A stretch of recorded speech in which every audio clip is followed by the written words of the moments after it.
Hello, welcome to God's Garden Bench. Now, this is going to be the beginning of my health series where I'm trying to figure out, or I'm trying to figure out what is going on with my health and with these chronic symptoms that have been plaguing me for over 10 years. So this is going to be the first video, and I really honestly am not even sure what I'm going to say. The series is going to be very authentic. Granted, my whole channel is very authentic as I can make it, but this one is going to be a little bit more raw most of the time, just given its content, its meat and potatoes of it. You're gonna see me sometimes really not doing very well. Other times, like today, I'm doing a little bit better. Yesterday was very difficult. So it's going to be a moving, fluid thing. So I really hope that you choose to join in. I hope that you choose to come along for the journey of trying to figure out what is going on with my health. So I'm just gonna give you a little bit of a snapshot of what I've been going through. And kind of go from there. So I deal with chronic fatigue. I deal with chronic body pain that kind of moves, it changes. The chronic fatigue is anywhere from like feeling pretty sleepy and like I could lay down and go for a sleep at any point in the day to being bad enough to where I have to focus on breathing. Like that's how tired I am. And so it kind of moves, it changes every day. I don't never really know what I'm going to wake up to. So the chronic fatigue, the chronic body pain, I've started to have gastrointestinal upset. Granted, that's kind of come and go throughout the time that I've been having these issues, which has been about 13 years now. I think the onset of symptoms started in 2010. So that's when I can really take it back to and think, okay, I got really sick for like a month. I made a big move and I got really sick for about a month and nothing was really working. My family and I choose to prescribe to a pretty organic, healthful mindset of not just taking something or, putting chemicals in our body and stuff like that. So when I got sick, I kind of did that. I didn't just immediately go to the doctor to get antibiotics, and I wanted to see if my body could self-manage and self-heal itself. It wasn't. So I did actually end up going to the doctor and getting antibiotics, and it seemed to get better. But then the chronic fatigue started, and I have been dealing with chronic fatigue since, off and on. Sometimes it gets better and I seem to figure it out, or it just kind of disappears. And then I have other times, which is the one that I'm in right now, where it's been about 2 years that I've been dealing with it constantly. So that's been a really big challenge, having chronic fatigue. If anyone out there experiences it or can even a little bit relate or a lot of it relate, or even if you know what it's like to maybe not get a good night's sleep for a couple nights and just have that tiredness and want to go to sleep, imagine that being your everyday existence. And then the body pain kind of comes hand in hand with that as well. So sometimes it will be in my joints, sometimes it will be in my muscles, sometimes it will be just in one, all like concentrated in one, and it'll be really painful in that one joint or that one muscle, and then sometimes it's all over. So it's been very hard to nail down what is going on due to the nature of it. It moves, it doesn't stay consistent. So when I'm talking to doctors about it, they're like, okay, wait, so how long has this been going on? And I have to break it down in that way to where I'm like, okay, well, technically it's been going on this long, but then there are breaks and I find things that work. And they're like, well, why don't you just keep doing the things that work? And I say, obviously, I do that and I want to do that, but it only works for a short period of time or a period of time. Sometimes it's longer, sometimes it's shorter. Sometimes it can be a day or a week that it works. And I'm like, hey, oh my goodness, like, yes, thank you, God. Like, I figured it out. We figured it out. It's this food that's triggering it. And then all of a sudden it'll come back. And oftentimes when it comes back, it's worse than when it went away. So it's been a bit of a moving target. The next one is insomnia. Now this one has been a little bit more recent. Within the last 2 years, I've really been struggling with insomnia to where I feel like there are times where I feel like I watch myself sleep. Like I feel like I could tell you every single thing that happened around me, every single little noise that happened while I slept the whole night. My poor husband, God bless him, he is such an amazing individual, and there are times where I will go to sleep before him, and then he'll come in and he will be trying so hard to walk across the floor as quietly as he can. But to me, it sounds like he's taking aluminum foil and like crunching it while he's walking across the carpet. And so it's very difficult. Sleep has been kind of a challenge, and sometimes I'll get it and I'm like, oh, thank you, God, like I figured it out once again. But then it doesn't last. So sleep has been a challenge for sure, and I've tried a whole bunch of different things like blacking out the room, sleep masks. I have not tried earplugs, but I have good reason for that. I need to be able to hear certain things going on around me. And so that is an important thing where I cannot just completely black out the world. But there's been a bunch of different stuff that I've tried as far as the insomnia. Once again, I don't want to try anything that would be like habit forming. That really is not something that I want to add to the myriad of things or the amount of things that I have going on. So still working on that because I think that the sleep probably amplifies the other symptoms that are going on. So the next one is brain fog. Now, this I feel like has been a term that's been thrown around a lot in kind of the health world these days, and for good reason. I think that a lot of people are experiencing brain fog, but this is one of the things that I'm dealing with, and I have been dealing with since before it was what I feel like is more of a medical or a health term. Ever since I got sick back in 2010, I was dealing with it really badly. My parents at the time is where I was, and they saw me every day, and they were like, whoa, like what is going on? It was very difficult for me to like process information quickly. Sometimes they would talk to me and it would take me a moment to realize that they were talking to me and actually take me a second to process what they were saying. And then the act of trying to respond was like pulling a concrete block times 50 up a steep hill or over a wall. And that is how I can describe it, where it's like the connection between the brain and the mouth and the brain and the body just doesn't work right. It's very, very slow, and that's what I've been experiencing. And I think everybody experiences brain fog a little bit different than the next person. So what I describe might not be totally your experience, but you might say, oh yeah, that kind of sounds familiar. And you might have a mild version of it where you walk into a room and say, oh man, I forget why I walked in here. And that's a ha-ha factor and it's a chuckle factor. And, you know, I've had people be like, oh, that happens to me too. No worries. But with me, my experience is it's more intense than that. That happens to me a lot, happens to me regularly. I just saw someone else on a YouTube channel. She talked about how she used to have to write it on Post-its. Like it was bad enough for her where she had to, as soon as the thought came to her mind, she would write it on Post-it and then make her way to the room that she was going to and then have the Post-it to refer to and say, okay, this is why I'm in this room. Thankfully, I'm not quite there, although I did think that was genius, and I might start implementing the Post-it thing, because there have been times where at kind of the worst, I have walked into a room and been like, okay, think, like, why am I here? What did I need? What was the last thing I was thinking? And sometimes it comes to me and other times it does not. I just have to like leave the room, hope that it wasn't anything important, and then kind of come back to it. So the brain fog just makes it very, very difficult to do anything at a pace whatsoever. Sometimes I'm looking at the refrigerator and I'm like, I know it's a refrigerator. My brain knows it's a refrigerator, but getting the word refrigerator out of my mouth is impossible. So I'll oftentimes be like, the thing that keeps food cool.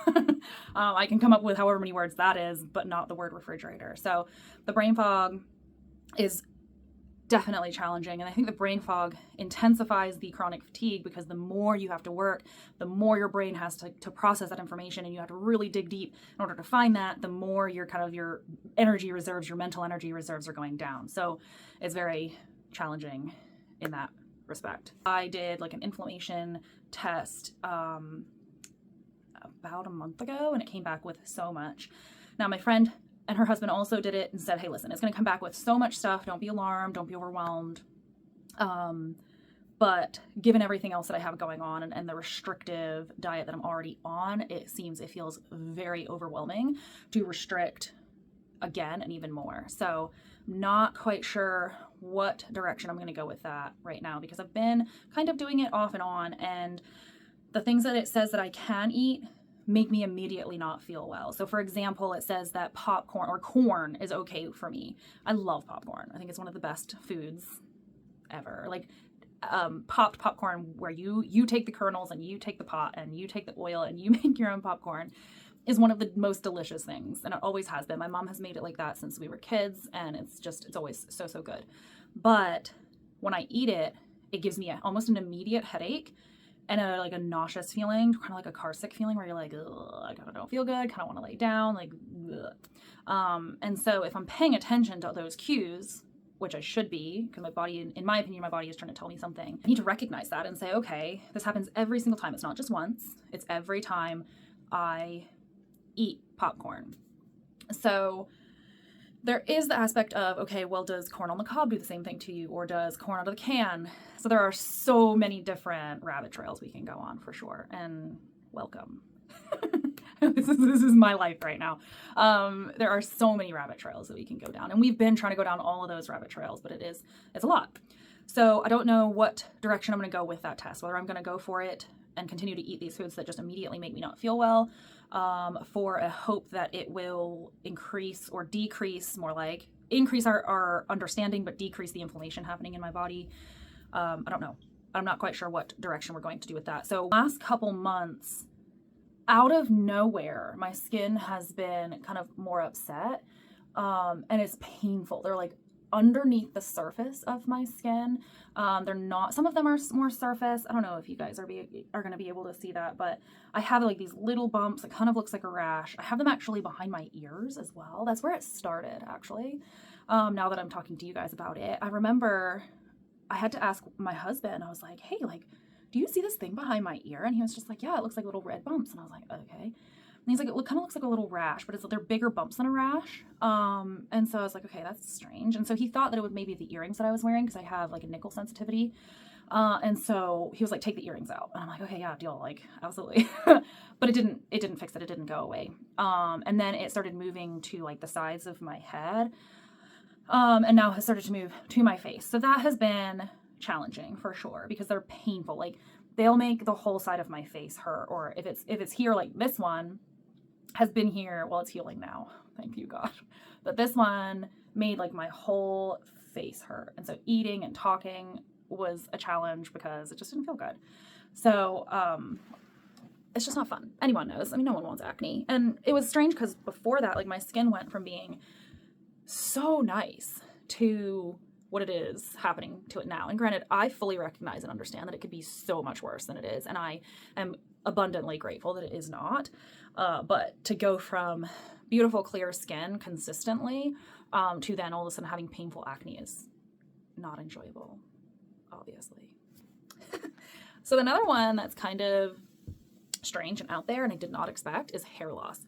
Now, you can go back in my videos on, on my channel and see that my hair has kind of been at different lengths. And before I cut it all off, it was down to probably about halfway down my back. And I was losing a lot of hair. It was concerning.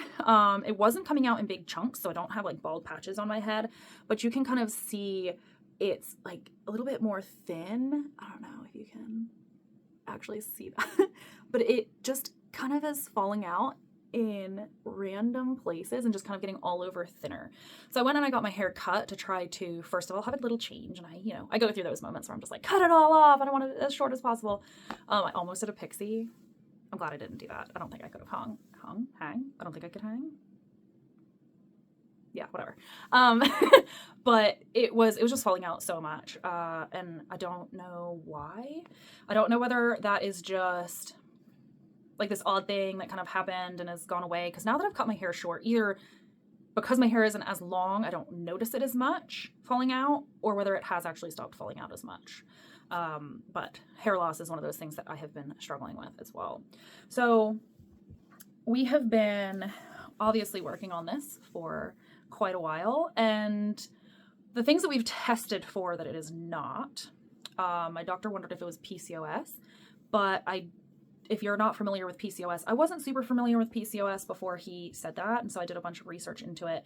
I know some people who have PCOS or have suspected PCOS, and I didn't have any of the symptoms. I didn't think that I had any of the symptoms that went along with PCOS, but with more digging, I thought, oh man, like this might actually be it.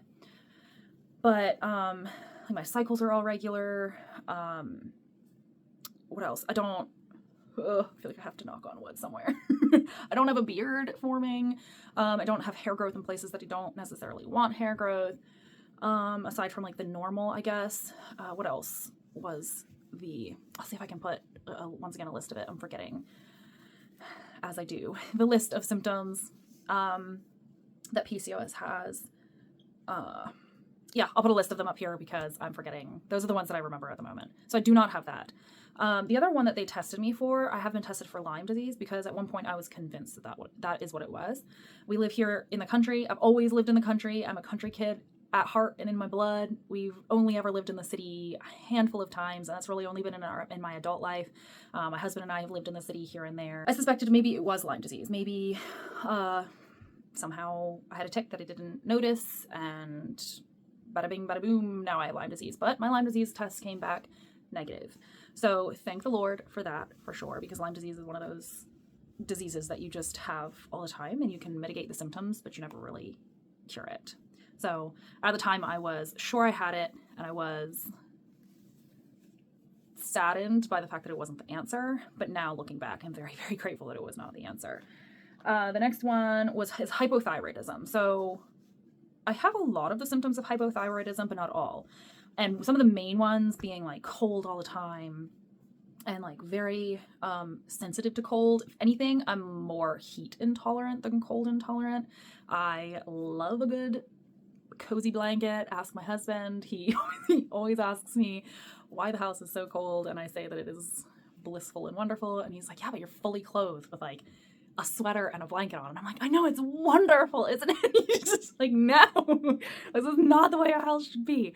And so I do not feel like I struggle with cold intolerance, but I do struggle more with heat intolerance. Granted, I am a northern girl living in southeastern Virginia, where it gets very, very warm and humid in the summer.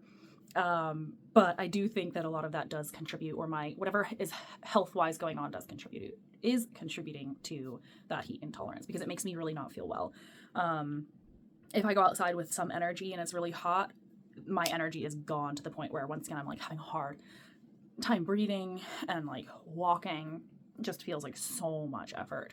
And sometimes it's like that, and sometimes it's not. Sometimes I can go out there and garden and just be perfectly fine, perfectly content in 90 something degrees and feel okay. And other times it does not do well for me. So the other things, so I've been tested again for H. pylori. I think I mentioned this at an earlier point in the video, and it's negative this time, so that's fantastic. And I've also been tested for like all the vitamins and nutrients and all of that, and that has all come back maybe a little bit low or okay. And the ones that I was low in, I was like, thank you God, this is the answer. And I got those up, and I'm still not feeling well. So I think it probably helped maybe a little bit, but it's not like the cure-all. You were just B12 deficient, or you're iron deficient, or vitamin D, D3 deficient. That was not the answer. It helped me for a little bit, for sure. Because when I came back that I was B12 deficient, I was actually pretty B12 deficient. I thought, oh, okay, well, that's the answer. And I started like hyperdosing B12, and actually made it so that I was too high on B12. I started to feel better for maybe a month, and then all of a sudden crashed again and felt worse. So, yay. I think that about sums it up in this very long but not short video. And that's really the way that these are going to be. I'm going to try to figure out how to make them interesting. But once again, to the nature of these videos is a lot of just information.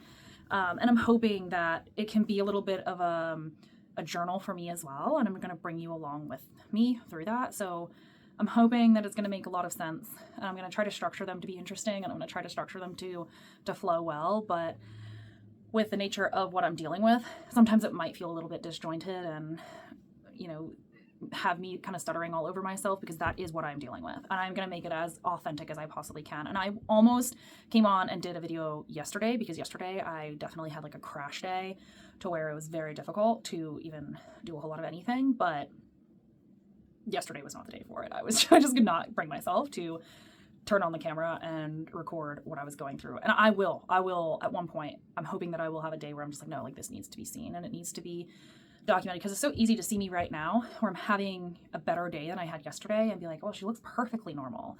Doesn't look like anything is going on. She's talking normally. I might like have a couple misses or a stutter here and not be able to find the word there. But I have days where I am like that. But other days where I don't. So as I get more comfortable with this, and as I learn this process a little bit more, I will put that out there. I think that is important. I think that is part of what this series is going to be about, is you guys seeing the good, the bad, and the ugly, and somewhere in between, as much as I can and I'm willing to share. I am a private person, and I know you guys are like, seriously, you started a YouTube channel and you're a private person? But I've been led to do this. I've been led to break down this vulnerability wall that I've stacked up to protect myself so that, no one ever can hurt me with it and with the information. But he's leading me once again to put this health journey out there, as much as I've been like, are you sure that's really, really personal? And I'm not sure that I'm ready or want to share. And he's like, no, it's time for you to share this and to break down even another layer of that vulnerability wall and to help anyone else that is out there that I can help. If you are further back in your journey than I am now and you have any questions, please, it will be my great joy to help you. Even if you and I have something different going on, just knowing that I'm here with you going through something parallel or similar, it will be my blessing. It will be a blessing to me to help you and to answer any questions that I possibly can for you. And if you guys can do the same for me, if you are ahead of me in this journey and can help me, I would greatly, greatly appreciate it. So I'm going to wrap this video up here for now, and I will see you in the next one.